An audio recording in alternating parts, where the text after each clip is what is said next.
छात्रों, आप सभी का मेरे YouTube चैनल पर बहुत बहुत स्वागत है।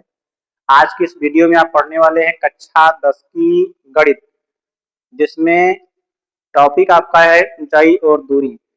और आपके सामने सवाल लिखा हुआ है, दो बिंदु हैं जिनके बीच की दूरी कितनी है ए, और एक बिंदु जो है मीनार के ठीक पूरब है, दूसरा बिंदु मीनार के ठीक पश्चिम है।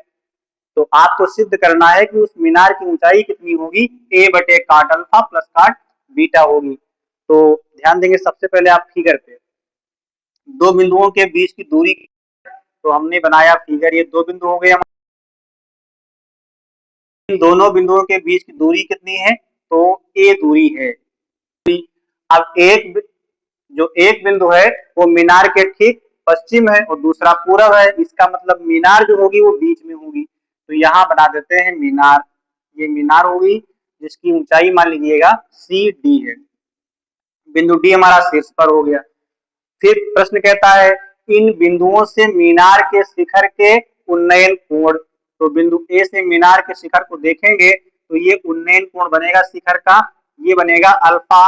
और बी से देखेंगे तो ये जो उन्नयन कोण बनेगा बीटा। तो इस प्रकार से हमारा ये फिगर हो गया। आप कहता है मीनार की जो ऊंचाई है ये, तो इसको हमको निकालना है। मान लेते हैं कि एच है, जो सी से डी तक की ऊंचाई वो हमारी कितनी है, एच। तो हमें मीनार की ऊंचाई ज्ञात करना है कि ए बटे काट अल्फा प्लस काट बीटा होगी। तो थोड़ा इसमें लिख देंगे हम, माना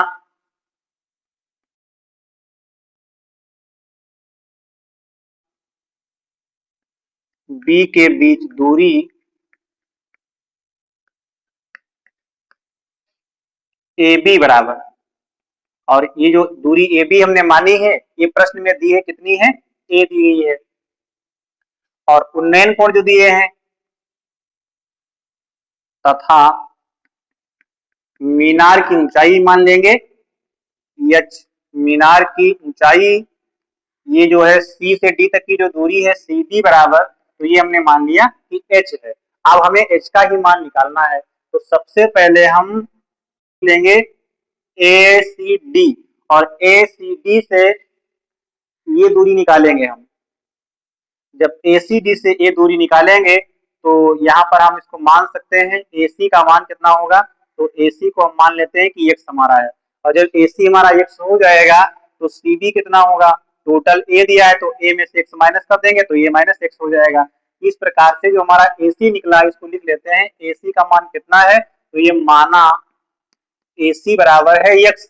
इसलिए जो हमारा सी से बी तक की दूरी होगी यानी सी बी बराबर वो कितनी हो जाएगी, तो टोटल ए बी है ए, और उसमें से जो हमने जो माना है ए सी बराबर ये एक्स है, तो ए दूरी में से एक्स घटा देंगे तो सी बी बच जाएगी। तो सी बी का मान हो जाएगा ए में से एक्स घटा देंगे यानी ए माइनस एक्स हो जाएगा।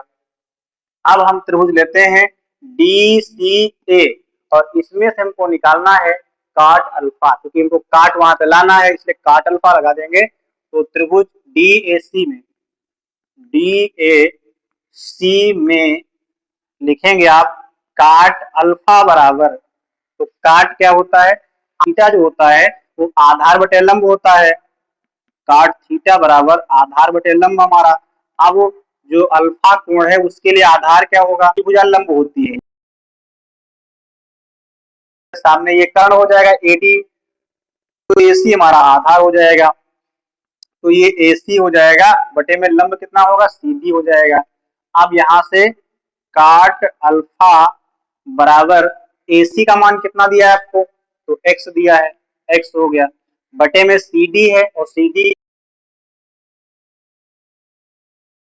क्रॉस गुणा करेंगे इसमें तो एच का गुणा होगा काट अल्फा से, तो एक्स बराबर हो जाएगा, यहां से गुणा होगा इसके नीचे एक मानेंगे नीचे गुणा हो जाएगा, तो एक्स एक का मिक्स हो जाएगा, बराबर में एच का गुणा होगा काट अल्फा से, तो एच काट अल्फा हो जाएगा। इस प्रकार से एक्स का मान निकल गया हमारा। आप पुनः लेंगे त्रिभुज डी बी सी ले लेंगे,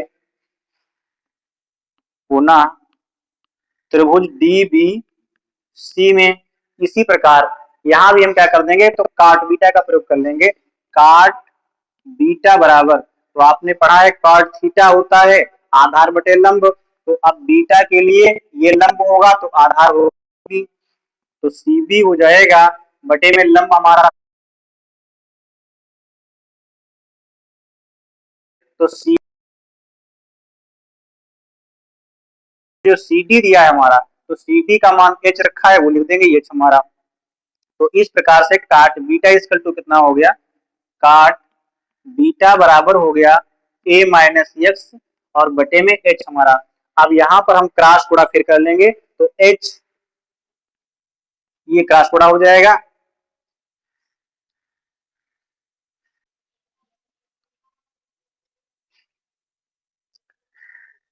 अब यहाँ पर हम क्रॉस गुणा करते हैं तो एच का गुणा होगा काट बीटा से, बीटा बराबर में एक से गुणा होगा ए माइनस एक्स का, तो ए माइनस एक्स हो जाएगा।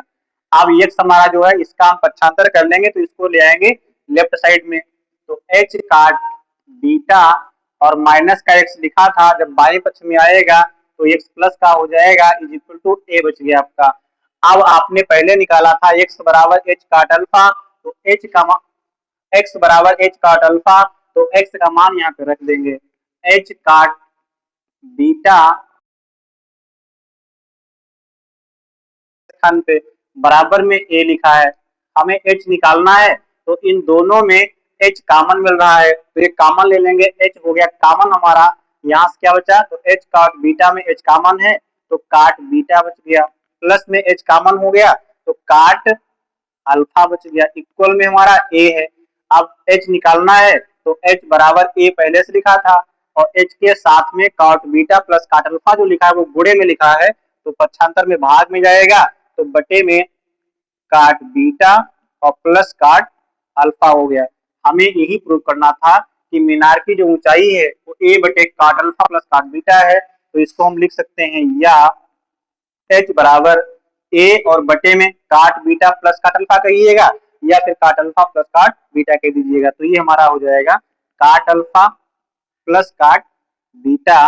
तो इस प्रकार से सिद्ध हो गया मीनार की ऊंचाई कितनी होगी, ए बटे काट अल्फा प्लस काट बीटा। इस प्रकार के कोई भी सवाल अगर आपको ऊंचाई दूरी के समझ में नहीं आते हैं तो कमेंट में आप सवाल को लिख कर भेज दीजिएगा, उसका सॉल्यूशन आपको मिल जाएगा।